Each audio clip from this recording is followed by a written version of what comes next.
my father is 82 years young, and he has advanced stage dementia. He's been living with it, and we've been living with it for 12 years. And so for me, watching the progression of the disease and watching the decline of a man that was my inspiration and my best friend really left an impact on me.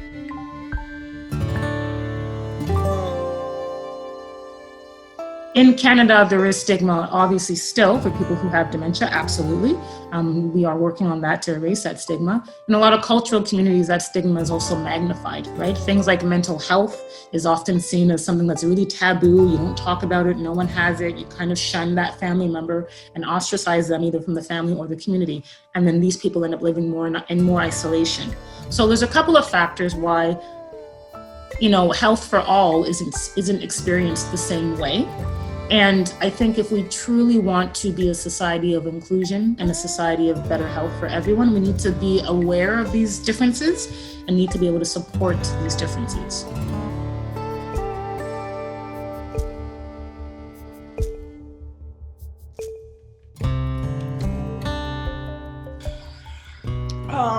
Being a care partner for someone with lived experience of dementia is one of those activities in life that requires you to dig deep into your resilience and your ability to cope with superhuman feats.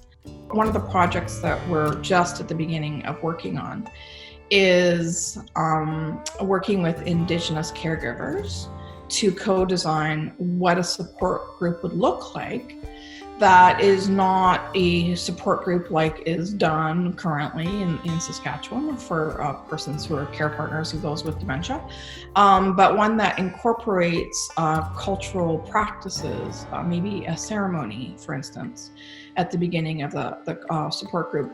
And for that to happen, I am not a cultural expert. And despite being an ally who helps to do this work, I will never have that depth of cultural knowledge in order to be able to do that. So working with and co-designing with either community-based researchers and community members and a community research advisory group is a way to do this in a way that, number one, is owned by the community, but number two, is informed by a community who has a different cultural view than I do as a settler Canadian.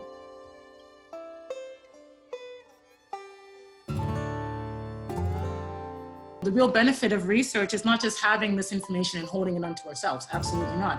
It's being able to say to people, hey, this is what we've collected. This is the reality of what's happening. It's not theoretical anymore. We're just talking about it or hypothesizing about it. We actually have the actual real data. Now, let's do something about it.